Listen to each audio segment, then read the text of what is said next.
Hey guys, it's William Dallas and Dr. Charles Dean here What's up? on What's up? What's up? 3D Talk. We're here to take you to some places that you have been before, talk about some stuff you ain't heard before, and talk. We were just having a conversation of where we just came from. Man, I- it's been a long ride. No, yeah, it has really been a crazy long ride. So buckle up, Buttercup. We get into communication today. Communication.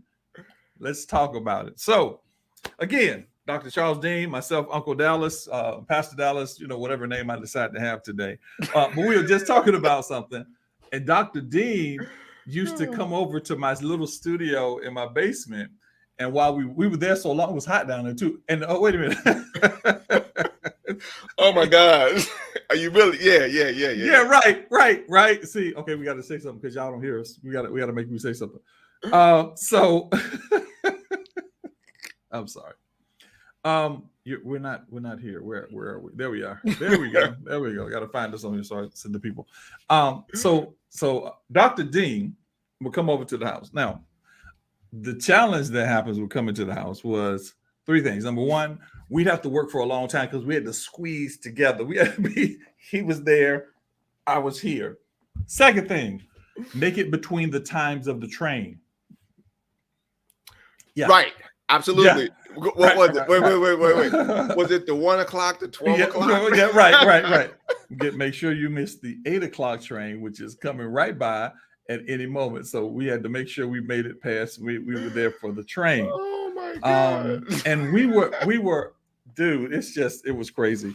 But it was like a troop. This is one of the hats we had. He can't wear his hat because he has on black like he's a secret agent. But that we had that. But we had some good conversations like we're going to have today. I'm going to give some time to some people to come in because I know everybody in the entire world wants to hear what we have to talk about today. Definitely. Take it from there, Dr. Charles Dean. Man, I'm just stuck on where we are, where we have come from. Yeah. Like they said, that little studio. Oh my God. Like literally sitting on top of one another, literally. Right. Literally. Not no, we're gonna be on top. We are literally sitting on top of each other. We are literally like, oh wow. We got people coming in here, man. Sorry about that. Yeah, we got people coming in here. Coming in. That's a good thing. That's a good thing. I'm sitting here hitting the button. I just want everybody to know that they can also comment in the Facebook chat. And hey, hello. Yeah, go ahead and tell us a hello if you're here. If you are here, let us know you are here. And what we will do is, some of you will shout out, but we're not going to shout all y'all out because y'all be coming up in here trying to get your 5 minutes of fame. We'll shout you out. So go ahead and, let us know here. But it's okay. So we were like that. But the funny thing is, in those early stages, it was just cool. It was just great. That's true. We had wonderful times in that thing. So, but it's like we didn't know. We were just doing what we were doing. Exactly. Like whatever it took for us to do, we did it. Coming over, being squished together, making it look like we were in this a big studio, right? Trying to set up the lights. Yeah. See, y'all don't know these lights are hot. Charles was lighter than me when we had the lights back in the day. Oh my gosh. Charles was closest to the lights. It's like, wait a second. I am 6'1". How tall are you, Dallas? I'm 6'6". I'm 6'6". So Dallas used to go out and get like, and I'm gonna put it out there, get like pillows and baby cushions. Right. So Charles will have something to sit on. So I can have something to sit on so we can balance out. It's the game, y'all. It's the game. If you're gonna do something, you might as well do it hard. If you're gonna do it, you gotta do it hard, do it right. Be dedicated to it and go for it, man. Because Dr. Charles, he would drive over and we sit in the studio and we sit there and we have our chicken pot pie. So we would buy. No, I'm gonna tell it. So we would buy, go to Costco and buy chicken pot pies, and those chicken pot pies that we bought at Costco would come like 8 in a box. So one day, so I made one because I don't do the microwave thing. So that's just not me. I don't do the microwave thing. So one day Charles is up at the place and he goes, what about the chicken pot pies? I said, you know what? They're on you today. You bring the chicken pot pies. So Charles goes, okay, cool. So Dr. Charles Dean comes with a chicken pot pie big enough for a dog. I'm like, where did you get these prehistoric Flintstone, these prehistoric Flintstone pot pies from? He said, I just went down to the store and got it. Like, what store? Where did you? Was it in Bedrock? What was it? But we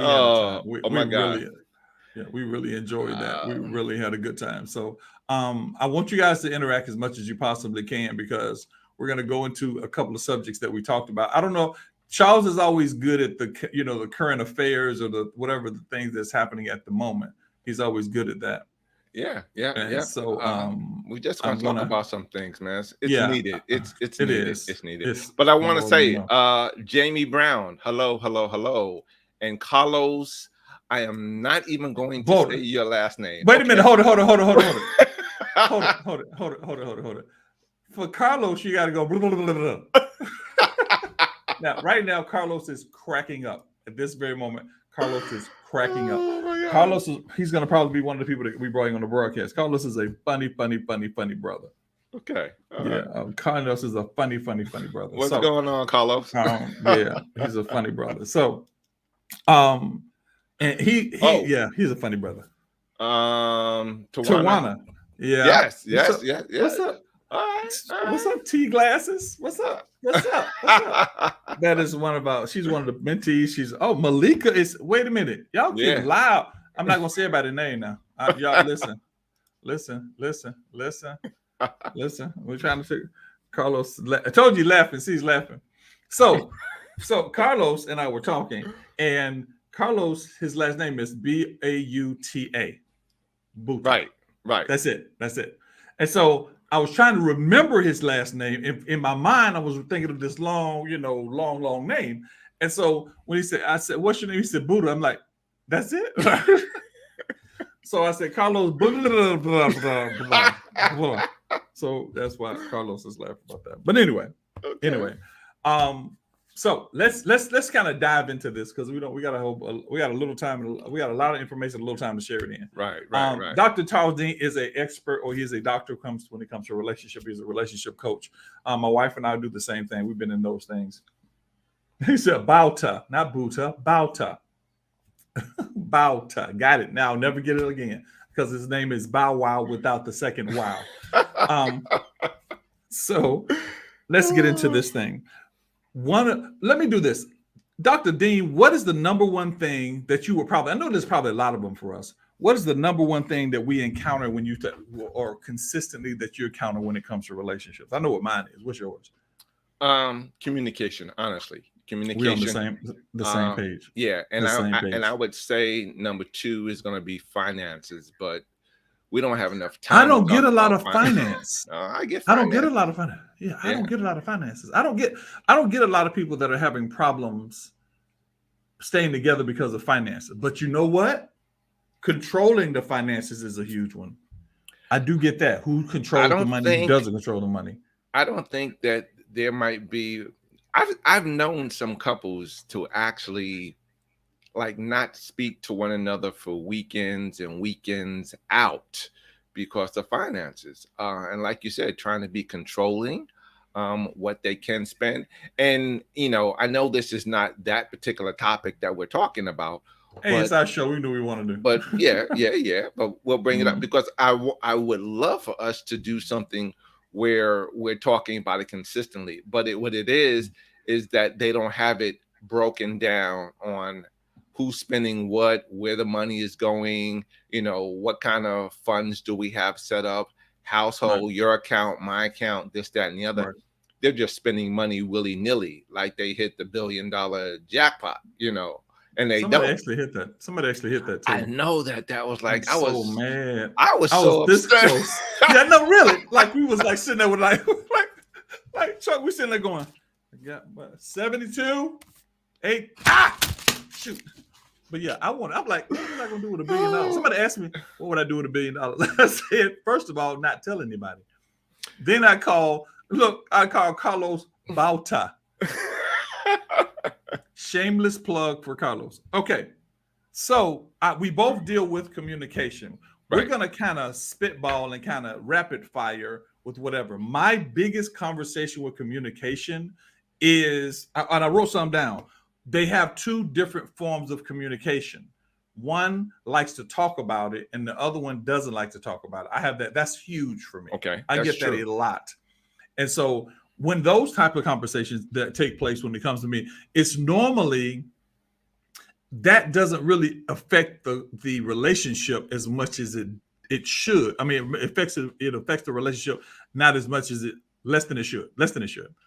The one thing I'm going to talk to you guys about, anytime you have a communication problem, realize it's a communication problem. True. Do not let it go into an intimacy problem. You got a bigger problem. True. Try your best to not let it become an intimacy problem, because intimacy in another show is very sensitive. We really don't know how sensitive it is until it's gone. Right. You really don't. Communication keeps the door open. Intimacy keeps the bond to the relationship. So within those kind of things, I tell them to use different forms of communication. One time, Kendra and I had a challenge, and I wanted to tell her something, but I didn't want to get into an argument, and she wanted to tell me get into an argument. I said, let's do this. We sat down and sent emails to each other. But that's not necessarily bad. Right. It was, but we both read. Now, the key to that was, don't abuse me. Don't talk about, well, because you're dumb with that dumb hat on. Tell me what you want to say to me in the email. And so now when she gets mad or she really upset, now it's rare. That's pretty cool. It's rare now, but she'll just go and do an email.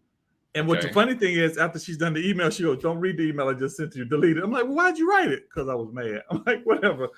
Jane, you ignorant. No. Go. So that becomes that thing, because we have two different forms. I like to talk. Kendra is military. What are we doing? How are we getting done? When are we getting home? That's it. I want to know that. Give me why we going, what color of the car when we get there, because that's how I come to a conclusion. So that's my biggest one. People having two different forms of communication. Now, what's yours? Now, piggybacking on what you actually said, there are a lot of couples, and please understand this, couples, just because she doesn't speak to you about every single thing and he doesn't speak to you about every single thing does not mean that they are not into you. Don't take it that way. They can be very much into you. It's just that upbringing, because I know a lot of talkative guys. I mean, I'd be like, man, will you please shut up? You know, they talk, and their wives will tell me when we're in counseling sessions that he just talk, yak. I'm tired. But and the man talks and the woman don't. It's just the upbringing on a lot of them. So you pretty much have to find that balance between the two of the individuals. So before we go any further, don't just think, well, he doesn't love me or she doesn't care about me. He doesn't care. That's the one I get all the time. He don't care. Right. Because they won't talk to me. That's not it. That's not it. Mm-hmm. It's where they've been in their life, what things have transpired. It could be their upbringing. And like you said, your wife being military, there's certain structures that she has learned in her life. Exactly. And being in the military for so long, this is it, A, B, and C, A, B, and C. And a lot of us, were brought up to, don't speak until spoken to, or, shut up, don't say nothing while I'm talking. And it depends on how you brought up, I think some of the things that have happened is that even upbringing was a huge one when you said that, because what we have to realize is there's a generation of men that were taught, don't cry, get over it, go do what you got to do. And we are more not effect basis. We are more destination basis. We want to know what's going to happen. I'm that way in a lot of ways. Like right now, if I have to do something, I want to go do it. Women was like, what about this? And what about this? And even Kendra has her times where she go, what about this? And what about this? Some things, ladies, just do it. My sister called me one time, and this is the conversation. I'll never forget this all the days of my life. She goes, William. I said, yeah. She said, no, you told me to make sure, and I did make sure. Now, she hadn't said what she wanted yet. And this is how the conversation went. I didn't make sure, but I was riding down the street, and then I didn't know, and I said, dog, if I tell William, he probably gonna be mad. And then last time, when Mama told me, and I didn't say the same thing. This is what she's saying. And Mama said, then I said, well, Mama shouldn't know. And I said, well, if I call him, I gotta call my friend first. And I said, well, maybe I'm gonna call him. Then before I call him, I think I'll call. I said, well, you know what? I'm gonna just call you. And so when I called you, the line was busy, so I called you back, and I'm going, what do you want? Chuck, she was calling me to tell me that her tire was low. That was it. All of that was to say, instead of going, hey, William, my tire is low. Where do I go put air in it? She went through that whole process. All of those things that happen. That's the two different. My sister is a talker. And she's a couple of categories on this page. She's a talker. But I was taught, go fix it first, then go talk about it. That's our upbringing. Now, let me give you number 2. Go ahead. There's a lot of people, again, that are very analytical people. It could be how their upbringing was. It could be the type of job that they're into now. They can realize that some people are just not knowledgeable of something, and I need to explain myself. I want you to hear it clearly. I want you to understand. So they go into this long dissertation about, I need air in my tire. Can you help me? Right. This was a 15-minute conversation. It should have been 2, at the most 2 minutes. Absolutely. Number 2, Chuck, it's when people in conversations that are too sensitive. Anybody dealing with that one? Ooh. That's a big one.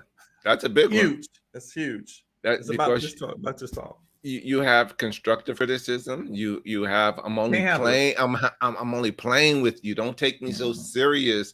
Oh my God, I wish your personality was better. This, that, and the other. Oh yeah. It happens. Too sensitive. It's that one is huge because, and I know some of you deal with it. Somebody will say something and they take it wrong, and they all the way gone to the left, and you meant something else, and it's like, what are you talking about? Too sensitive is one of the.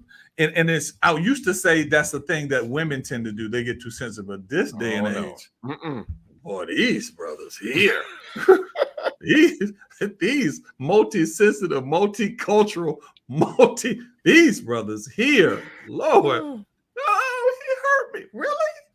I literally heard a man say, I'm going to hit her. She hit me first.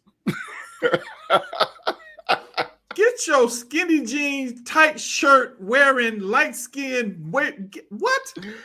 I said, I hope she knock you out. But anyway, I just take a left. Just to the left. There you go.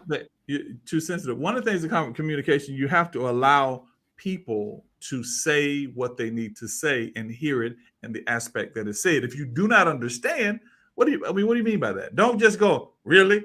You came all the way in here? This one has done it to me every once in a while. You came all the way in here to say this? Because I will joke. And I'm not joking. But if you don't get it, when you understand that communication basis is something to get a solution, it is not something we do emotionally. Right. It's not this is not an emotional action. This is an action to come to a conclusion. What you riding down the street, we can go left to Pizza Hut or we go right. If you are having an argument on which way to go to Pizza Hut, you are too sensitive. Something's wrong. Sensitive. You're too sensitive. Be careful. Be careful. I know, be right? Careful. Be careful. They'll shut us off. They will shut us off right now. Be careful. But check it out. I was at a comedy club a few years ago, and someone was telling a joke about, those sensitive people. And they said, I've never seen a real woman act this way. So I don't know what they're doing.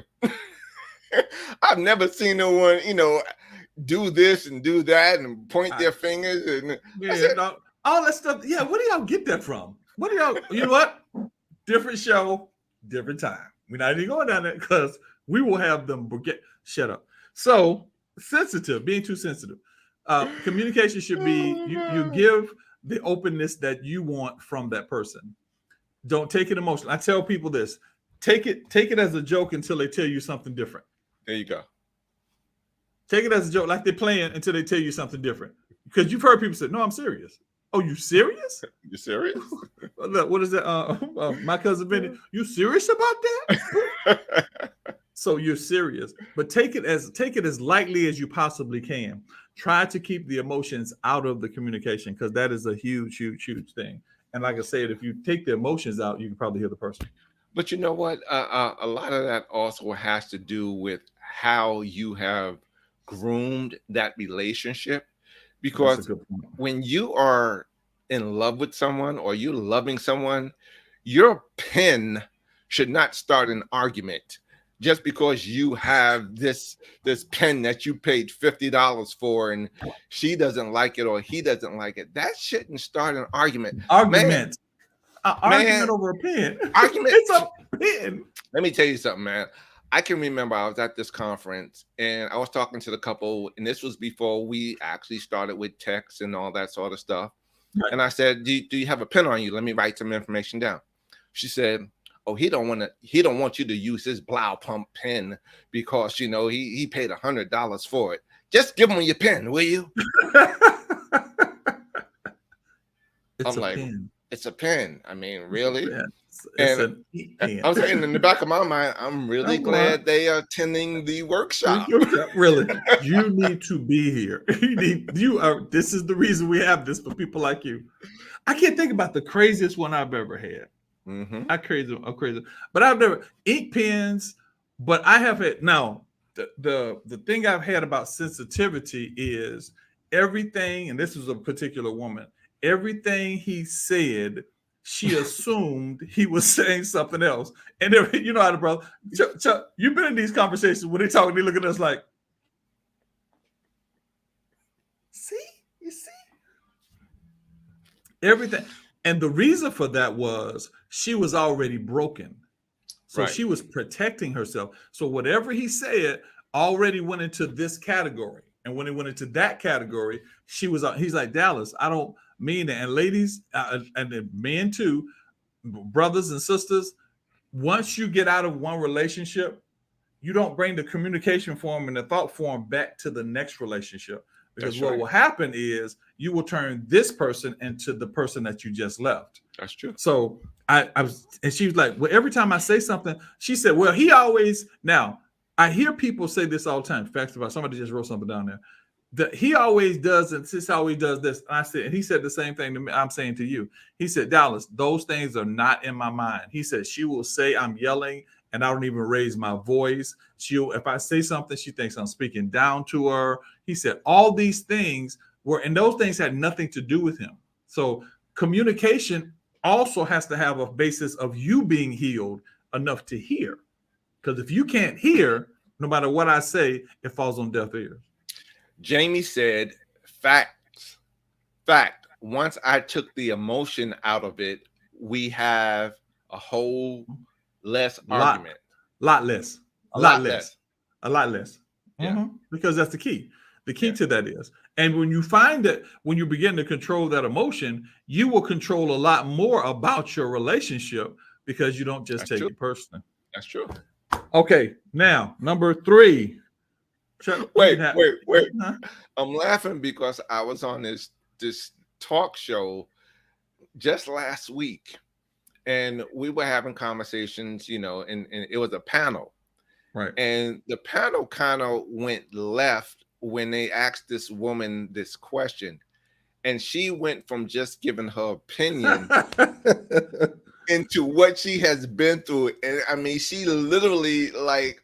That's a brokenness, man. Oh my God. She was like so upset about it. And we were like, ooh, that sounds like that's really personal. That's a personal thing. You might want to have that checked out. That was really personal. That was very poignant and very personal. Very, very poignant, very personal. It reminds me of this guy that came and was supposed to introduce me. And the guy that was supposed to didn't show up. And they had this other guy who'd never been in front of more than 5 people in his church. And they called me up. They said, Brother Dallas, we're going to have this guy introduce us. So what's his name? He said his name. Says, no. Do not let he was already up there. He hadn't introduced me yet. Chuck, he ain't introduced me yet. It's been 22 years. He went into all his different things. Oh, my God. It's like, But the bottom line is, ladies, and women, men, I need you to hear this. Men, I need you to hear this. What I need you to hear is you need to understand the sensitivity of what they say without becoming sensitive yourself. See, really, back in the day, we weren't sensitive like that. Wait. Jamie said, I still have selective hearing from time to time. Jamie's like, no, I don't want to hear it. No. You might be right. You might be right, but I don't want to hear it. I don't want to hear it. I can't right now. No. My ears, the hearing aid is off. I can read your lips. And it sounds like you said, I don't want to talk to you anymore. Yeah, I know. Thank you, Jamie. Thank you. God. Selective hearing. I need to write that down. Selective hearing. That should be number 3. But you know what? I think we should have selective hearing. Sometimes you need to just let them talk. True. Let them talk. True. Just whoever it is, male or female. Just let them talk. Let them talk. Just let them talk. And here's a really good key point to that. Sometimes when you have some of those arguments that you're going through, it's not about you or your partner. It's what they have been through in their life. If Uncle Dallas and I start chatting and he go left, I might look at him like, ain't got nothing to do with me, man. So you all right, bro? You're right. Because it don't have anything to do with him and I. Here's the key. When they start saying junk that had nothing to do with the conversation, just slowly back up. just slow. Why? Because there's still some brokenness. And if we don't get that fix, it comes out in those times. It comes out in those times. And Chuck brought a very good position. I'm very pointing out. It's not about you. It's hard not to know and feel it though. Right. It's hard because they're looking at you. Your big, tall, hairy face, bald face, and you're looking at them like, I don't have hair on my face. Right. Why are you so aggressive? Why?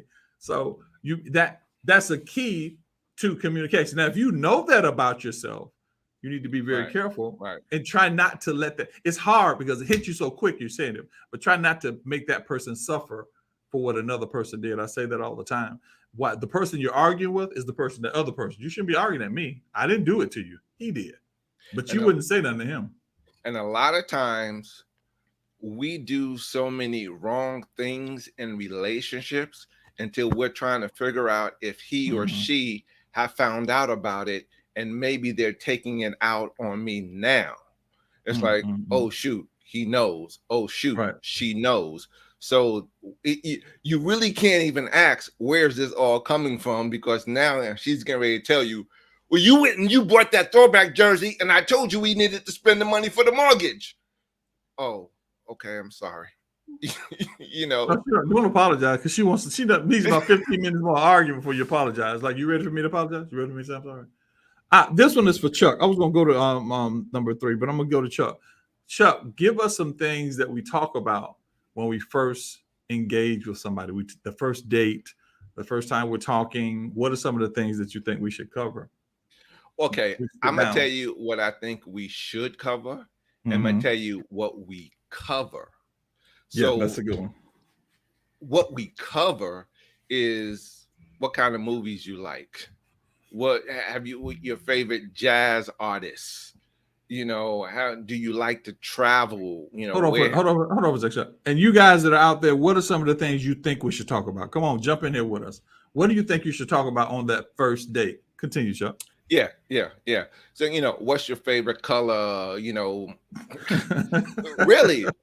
And this is great for men. This is like right down the man. So what happened in your last relationship? Yeah. You know, those are the things. Right. And he better be better than me. He better be better than me. But what we should be talking about, who you are as a person. What's your goals? What are you looking for? And it's not so much as to what you're looking for so I can be that person, but in a way of, this is what I want. I need to lay the foundation down, even man or woman. I'm looking to get married again. I want to do that. Well, I'm out, buddy. I'm not I'm not trying to go down that road. I'm looking to get married. I'm dating with a purpose. You know, how many brothers and sisters do you have? Have you ever been locked up? Do you do drugs? Do you drink? You know, you know, but the reason why I say that, because we're in a different time now. You know, Agreed. 15 years ago, you might not have had that conversation, but now you have to ask.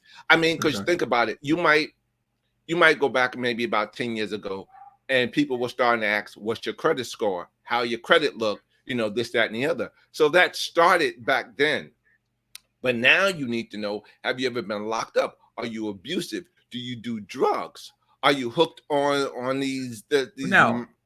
Chuck, who's going to tell you that they're abusive? Abusers never say, "Oh, you caught me." Yeah, I'm an abuser. They're not. But there still should be a question, though. But they're not. But you want to know that, even if you so we're not saying have an interrogation, but you should be able to talk about these things and have a good feel for where he or she might be going. But let me tell you about that. The reason why you and I might say who is going to talk about that, because men don't want to talk about that. But a woman will tell you, I was in an abusive relationship. My father did this to me. My mother did this to me. I don't know who my parents are. Women will tell you that on their first date. It could be a phone conversation. You're going to have a lot of women that will just tell you, because most women, you know, are like, I'm tired of these games. Don't lie to me. I'm looking for somebody honest. And because God has made women in that kind of character, that's really all they know. Is to be truthful, be upfront, and let's talk about it. But men are like, you know, I was on the football squad. You know, I was, you know, first ring. You know, I can slam dunk. I can run 30 miles. I'm cool. I'm CEO of my company. Now I gotta take a slight difference to that. There are men and guys, I need you to help me out with this. But there are those of us that really want truth from our relationship. We want truth from how we present ourselves. And so we present ourselves, because I don't know. Now I'll say, when, you know, Kendra and I love at first sight. So I wasn't anything more than what I was to Kendra, but she was military. So there is a background check sitting in the office right now at this. I'll never forget, I was talking to Kendra one time, and I was trying to figure out where my dad's old address was. She said, "What you looking for?" I said, "Your dad's old address." She said, "Hold on for a second." I got it right here. Now, you want his birthday when he was dead? Do you want to know how many shoes? I'm like, "What did you?" She said, "I did a background check." I'm like, "Yeah." She said, "You think I didn't?" Because we didn't date. Matter of fact, that's why we have date night every Friday. We did not date. We weren't having 5 or 6 dates. But the key became, within that communication base, there were things that had to be covered. But here's what did happen that we don't talk about very much. We were on the phone all the time for 3 months, 24 hours a day, 7 days a week. We never got off the phone, but we talked about the hard issues. Have you ever been to jail? There was that time in Nevada.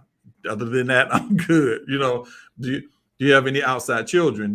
Those kind of things? So it's not an interrogation, right? Go ahead. The outside children. Do you have prison record? Do you have all those kind of things? Now, the key becomes conversational. You don't sit down and how you doing, Jim? You good today? You all right? Yeah. I got a couple of questions. After I finish the first couple of questions, wait.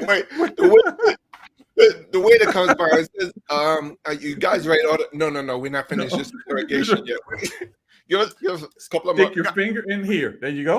Thank you. That's all I needed, and I want you to pee in this cup right here. Just go ahead and we can take it.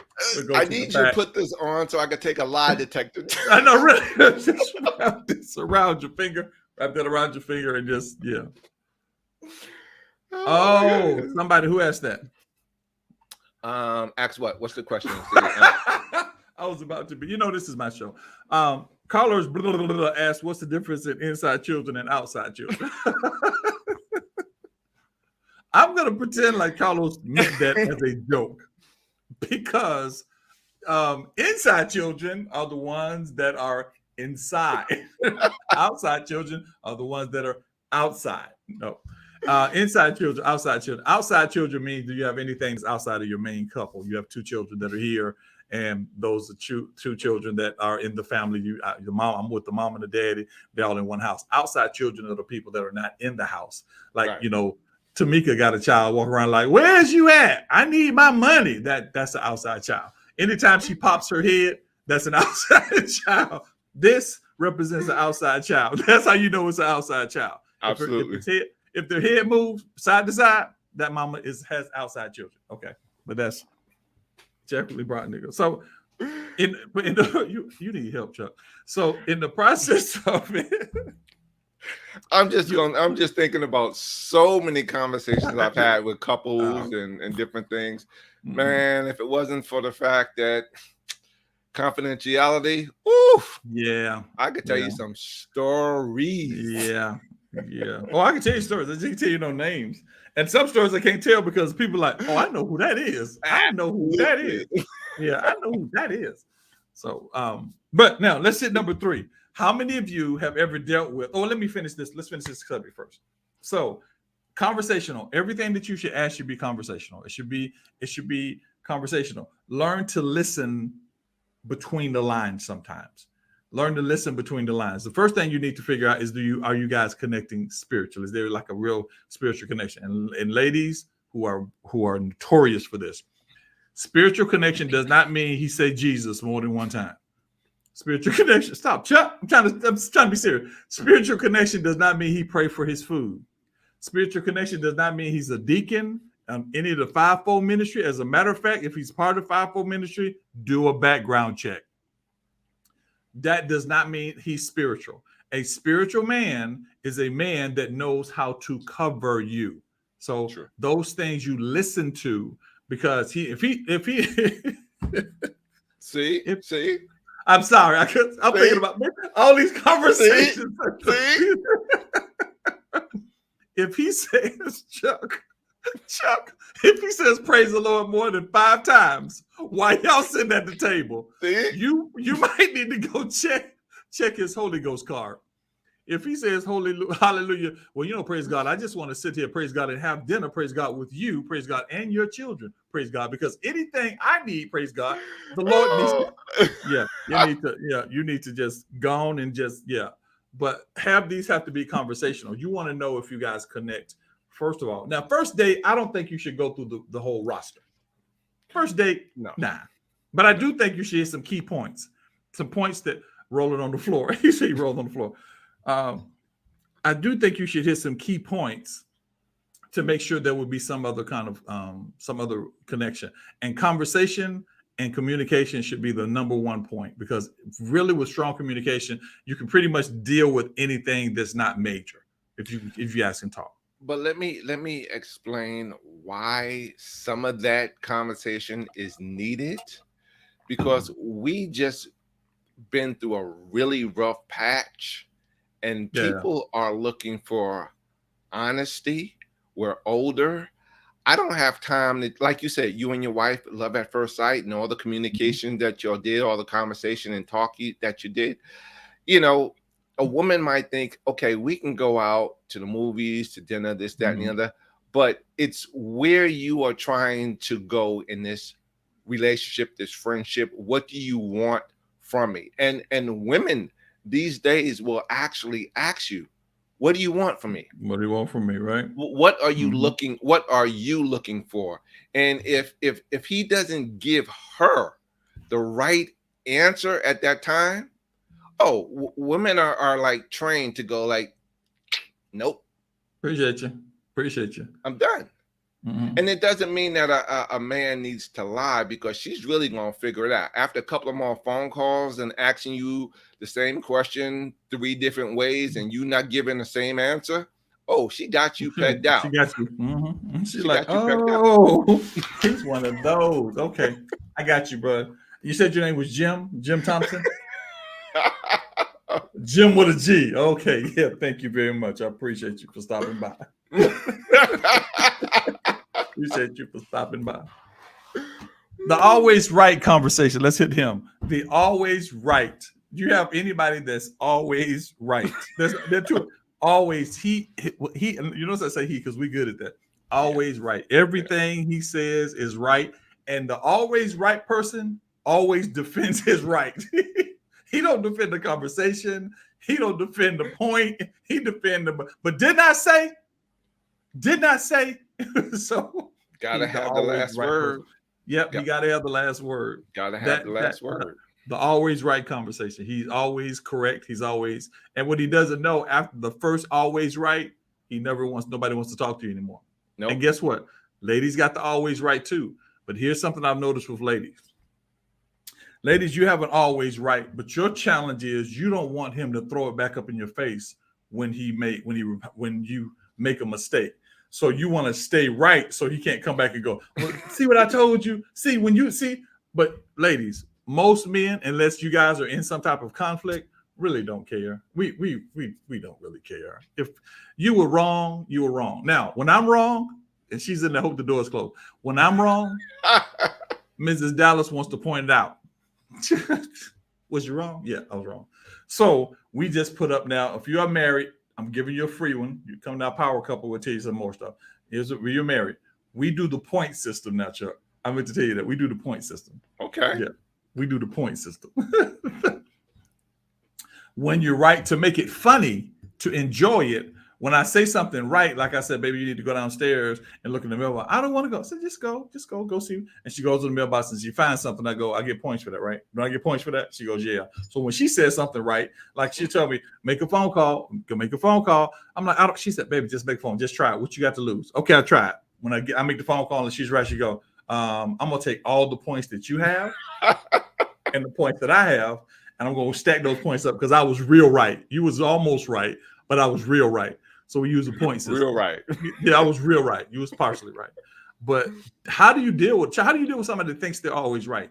They just think everything they have to say has to be always right. You know, that's like dealing with hard people, and people at work that always think that they're right. It's something that you have to get a thick skin over. And if you're at work, you can adjust it and make sure with it because they're either your boss or your coworker, or you don't want to lose your job. When it comes to a relationship, I think you need to have that conversation about you're not always right, but not so much in a constructive way, but you might want to get into some skills and understand that. Right. And again, with my coaching and my teaching, I'm always going to get to the root of why you are always right. Now, granted, that comes from a deep-rooted issue of always being right. Maybe your mama said, "You wrong, girl. You wrong, dude. This time you're wrong." And you sitting there saying, "No, I'm not. I'm not wrong. I'm not wrong. I'm right. I'm right. I know I'm right. You wasn't there." And it's like I hear what you're mumbling underneath your breath. You know, so that comes from that upbringing, or being around people, or having insecurities, or maybe just being around people that's not more educated than you, and maybe you really are right, but you don't need to showboat it, you know, all the time. So when you're going down that road and you're dealing with someone, especially if you're married or having a conversation in a relationship with them, you really do need to talk about it, because if it's going to offend you or hurt you or bother you, you're going to get tired of it sooner or later. And even if you don't separate or divorce, you're going to say, you know, I've been with this dude for 20 some odd years, and you know, I'm just sick of it. I don't know why I've been dealing with it, you know, this, that, and the other. And the guys will say, "Oh my God, just leave her alone, man. She feels she's always right." You know, so and they hate coming home. And they hate coming home, and it starts one thing after another.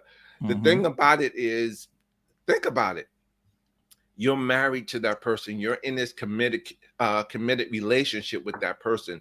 You need to be able to communicate with them openly and freely about what's going on.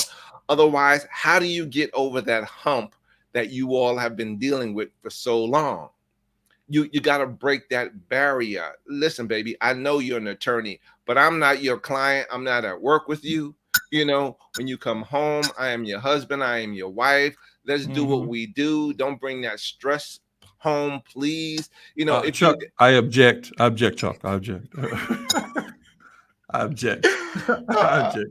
I mean, really, if you, to me, if that was me, if you need to go out with your coworkers and discuss this case and you're going to come home at 11:30, 12 o'clock, at least I know what you're doing. Now, you got to be truthful about that, honestly. But you had a bad day at work, don't bring it home because it don't have nothing to do with me. I want to have this romantic dinner. I want to watch this movie. I want to spend some intimate time with you, and you letting your job come on you, your stress come on you. All of these things come on you, and I get blamed for them. I get blamed. Right. I get blamed for them.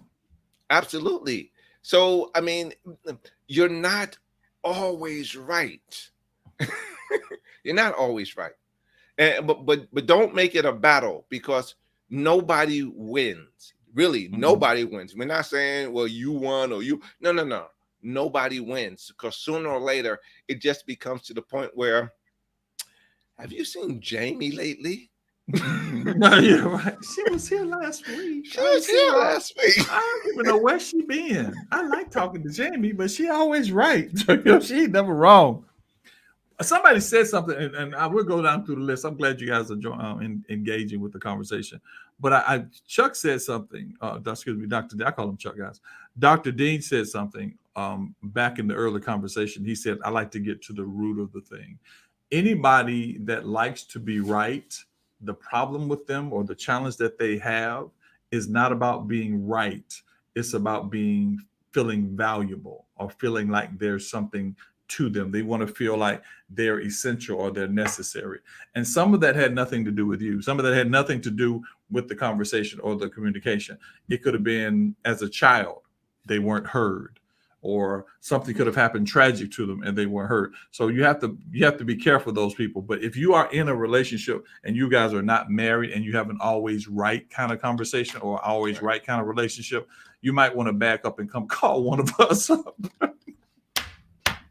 Because you've got a problem, because they are trying to protect themselves from sometimes the reality of the relationship, sometimes the reality of life. So they defend their correctness so that they feel like they are essential or they're necessary.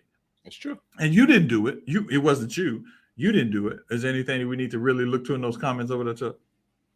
I mean, they're saying a lot of stuff. I am very happy that they are chiming in, and if they are in the Facebook group, they are reading them. So they can see what we're seeing. But if you have a question towards us, you can ask the question and obviously put a question mark behind it so we know it's a question. But that would be nice. Yeah, it would be nice. But we're getting a lot of comments. And thank you all for the comments. We greatly appreciate that. Good. Now, the next one is my personal favorite: spiritual people and spiritual conversation. That is by far because a lot of the people I deal with are more from the church world than they are just from the secular world. So, ladies, and I'm starting with ladies. Let me give you back to what I said. If he is saying Jesus every 5 minutes, he does not know Jesus every 5 minutes. I can say that with confidence. If he is constantly telling you what Jesus did for him and how the Lord spoke to him, Dr. Charles Dean had a woman come and tell me, my husband would not tell me I loved him. And one day he walked in the room and said, I love you because God told me to tell you that. Wow. Did you hear what I said? I love you because God told me to do that. One of the challenges I have with what we deal with spiritually is the fact that we are using the Bible, Christianity, and all these things to supplement our ability to simply talk to somebody. It is just that important. Go ahead, Chuck. But you know what? Christianity, and you can kind of give some dialogue to this. Mm-hmm. Christianity is not what it used to be. So back in the day, if someone maybe spoke in tongues or said hallelujah a couple of times, and you know, maybe a woman, especially if it was, well, a men and women, we kind of felt that might be more women than men, though. Yeah, definitely. More women than men. That might be the type of person. Oh, they're a Christian. They have values. They are going to treat me right. You know, they're not going to do this, do that, and the other. I think you should talk about that, Dallas. Okay, thank you, Chuck. Was that a bus that just went by? Because I feel like I'm under the bus. Because we can talk about this, but this is a big issue because now a huge issue. Christianity is not what it used to be. You have pastors that are doing things out of. Go ahead, Dallas. Talk about it. I can't because it goes 14th Street bus. 14th Street bus. Mr. Dallas, watch your foot. So I'm gonna say this like this, and I'm gonna go down this road like this. The number one thing that we have to realize when it comes to this is spirituality, and that's all I'm saying about that part of it. You know, go to whatever classes that do spirituality. But ladies, the challenge that happens if you are in a situation where you have not gotten yourself prepared for another relationship, you are going to attract scavengers and predators. Absolutely. That's the way it is. And a scavenger looks at what you need and he waits for you to drop something or a weak moment, and then he'll go after you. A predator studies you. A lion will study a hyena, will study a deer or whatever lions eat nowadays. He will study it. He will know its habitat. He'll know where they all hang out. That is what happens a lot of times when it comes to our Christian community. I tell you, and I'm saying this jokingly, but if he's saying Jesus 500 different times, sweetie, he doesn't know Jesus like that.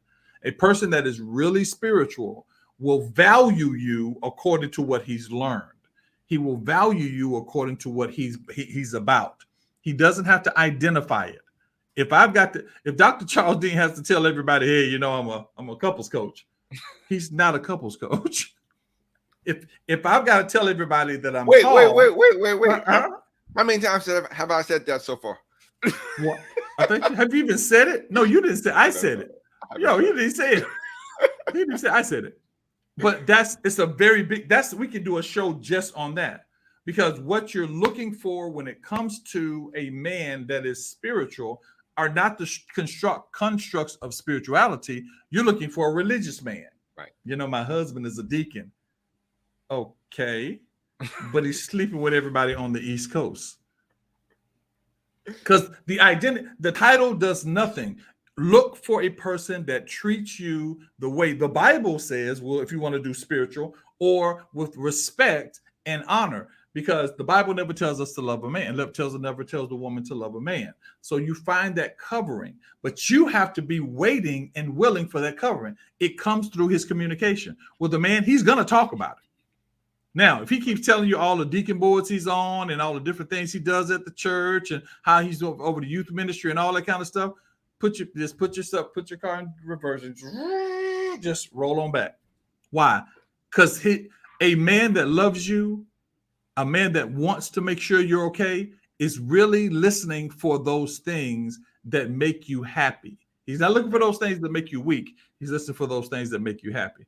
That's the truth of a man. Now, if you're so broken that you're busy pushing him away and you talking about, well, I don't do this because me and Jesus got an arrangement, you just as bad. you just as bad. Me and Jesus got an arrangement. The Lord knows my heart. The Lord, listen. See, the Lord rebuke you. He rebuke you because you can't handle conversation.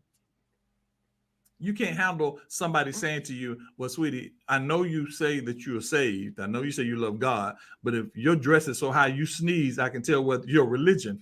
You might want to, you follow me? Because there's the thing. Oh, Chuck, who's the girl that sings? There's a singing girl that abuses her people, says all kind of matter of things to. Oh, Kim Burrell. Is it Kim Burrell? Was it Kim? No. See, I'm not going down that road because I've heard about it. Okay, I've heard about it too. I just heard about it. Like I never knew that. I like Kim. Kim, yeah. I like Kim Burrell too. As a singer. But I can't say if that was her or not. We're gonna look it up.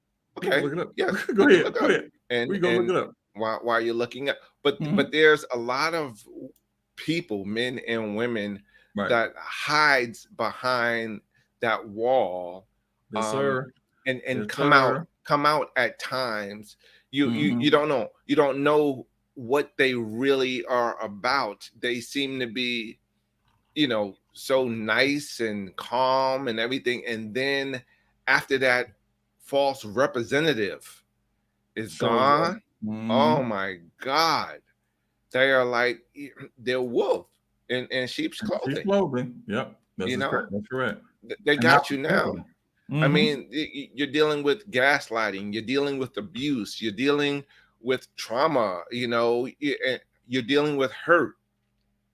Things that you have told this individual, male or female, they're using it against you because you honestly have not taken the time to find out who they are, get to know them. And I know you probably, can't learn everything about everybody. Right. But there's a lot of things that you can learn if you begin dating or getting married or courting, friends, family, aunts, uncles, reunions, birthday parties. I mean, don't just be sheltered between you and that individual.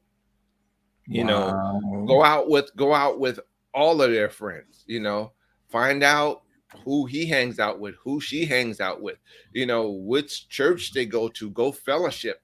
I mean, and it's deep, but it really depends on what you are looking for in that relationship. Amen. Because, like Dallas and I said, starting, this was many, many years ago that we started in media, and if we weren't serious about it, it would have fell apart. So I'm saying if you're not looking for that relationship that's going to be something that's going to last, then you could really care less about his friends or how, what she does or, what she's going to wear. Because your mind is looking for something else. Your intentions is something else. So that's like we started from the beginning in communication. The reason why she's not paying attention to your communication, because she's really not caring about who you are. He's not really, he don't remember 90% of the conversation because he just want to tap it. He just want to do this. He want to do that, My wife told me not to do that. No, I just did that for Kendra. My wife said, no. She said, oh, that is so crude. I said, it's not crude. I was clapping. Yay. But it's true. It's true. And the thing about it, if we're going to talk about it, there are a lot of people that want to know. I don't care that we are 40, 50, 60 year old. You'd be surprised how many of us are still naive when it comes to relationships. Very naive. And I will tell you why we are so naive. It's because we were taught not to have a tune-up or to talk with someone or to figure out what was wrong. Don't go to counselor. You do not go to a counselor. Nope. You're retarded. If you go to the counselor, you're retarded. I know. Absolutely. I'm not going to have no man tell me how to run my life. I'm not going to have no woman do this, that, and the other. We don't need nobody in our business. Yes, you do. You do need people in your business. You are not going to drive any type of car and not have it tuned up because it's going to break, fall apart on you while you're driving. Relationship. You got to have something. If you don't get anything into it, you got to have some type of a road test or something. We're talking about these things because a lot of times you get into a relationship and it happens then, and everything is then. if you go to a second relationship, or a second date or something like this, and I'm saying this to grown people. I don't think there are any children on here. I'm saying this to grown people. Ladies, I'm going to say this as simply and as nicely as I can. Don't unlock the treasure chest unless you want him access to the chest. Do y'all get that? Do you get that, Chuck? That's a whole nother show. Thank you. So I don't care what I'm saying that for this reason. I don't care what he says. Because there are certain buttons that men know to push when it comes to women. I don't care what he says. I don't care if your leg is shaking under the table. You lock that thing down until you understand what's going on. And listen, even if you decide, let it be your decision to do whatever it comes to opening the treasure chest. But don't let it be because you think he's the one. You don't know at the first case that he's the one. Love at first sight. I loved her, wanted everything about her, but we talked and talked and talked and talked and talked. I was connected to her. I love her to this day. Nothing has ever changed, but we talked. We talked about everything. The only thing we didn't talk about is body count, because I didn't learn about body count till like 3 years ago. But that's the purpose of communication. Now we're speaking on communication because we got to get out of here. It's almost it's 9 o'clock now. Let me say this before we go. On that point, to piggyback on that point, women, we do understand that there has been some trauma in your life. There has been some abuse that you may have been through. There may have been some wrong upbringing.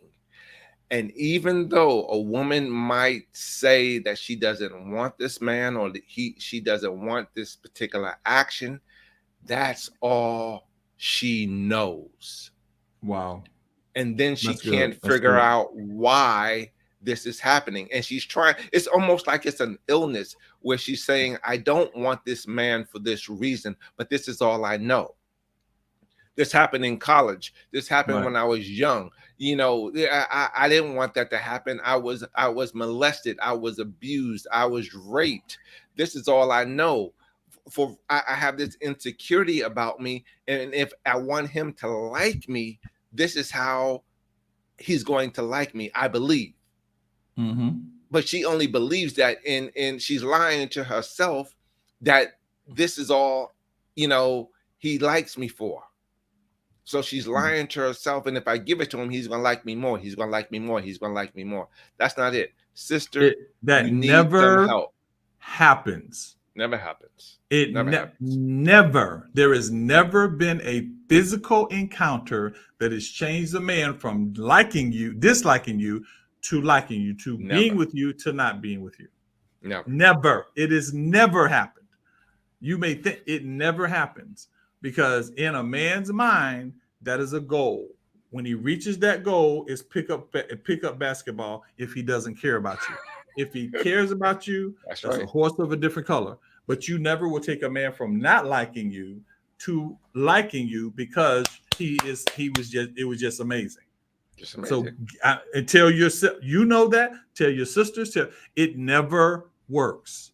Why? Because you shifted yourself from an essential part of his body to an essential part of his life to just a piece of meat that he can utilize to satisfy his physical. Absolutely. It's just the way it is, because that is to enhance something that's already there. If it's not there, he's going to keep on. He's just become a predator. He's going to keep on using it, keep on going after it, keep on doing what he can to get what he wants. That's any man you know. Oh, he's a good man. If he's a good man, then he waits to connect to you. Yeah, that's true. That's it. That's a fact. Call it what it call a spade a spade. Why? Because you guys are valuable, and the things that you're valuable in so many different aspects, you don't know your value. So what you do is you reduce yourself to be valuable to somebody that knows your value. And so now they go, wow, I just got this Bentley for a discount. I want it again. Hey, Chuck, my straw goes away. So anyway, we getting out of here, right? Yeah, we're getting out of here. Yeah. So what's been happening? For me. Yeah. You ready? Are you ready? I'm ready. You ready? Okay. So again, Higher Standards Organization. You see that the little logo back there? Oh, sorry, logo back there. Higher Standards Organization. We are just doing some wonderful things. Right now, we're doing the Power Couple. Man, your cue is great, Chuck. We're doing the Power Couple. Chuck's cue is off the chain. We're doing the Power Couple Getaway. That'll be in October 28th through the 30th. If you are a couple, if you are in a relationship, you need to be here. It is in Charlotte, North Carolina. If you are interested in it, you can hit that number down there or send us an email to visiongroup@gmail.com and be a part of it. This is where we have one of the most elegant, well done relationship couples meetings in the country. We are very good. We have a lot of fun. And this year we will have a masquerade party. Second thing is I am a part of Higher Standards Organization. That is our organization. We do mentoring. If you are a person that wants to operate in the spiritual level and get to the essential persons and your essential power, go to this. You can take that QR code or go down to the bottom, higherstandards.life. That is my beautiful wife. We teach it. We train you. We help you become something better. And we have a mentoring class that we do on Tuesday at 8 o'clock. A lot of these people are a part of the mentoring class. If you want to be a part of it, go to that website, go down to comments and say you want to be a part of it. I love you guys so very much. That is who we are. That's what we do. Back to you, Mr. Chuck. All right. Well, I truly want to thank everyone for being a part of this broadcast tonight. And it was brought to you by Love Radio Network. And we actually do have a creators class that's coming up for those that are interested in videos and podcasts and different things like that. So stay tuned for Love Radio Network, because we are a media center, Love Network. We're on Fire TV, Fire Stick. We're on many platforms that we are broadcasting and moving our network from. The other thing is you can go to our website. And one of the main things, my why for putting all of this together, these type of programs, this media center, is because we are trying to raise money for scholarships to bring individuals into HBCU programs. We need to have that heritage. We need to have that legacy. We need to be able to have our children learn.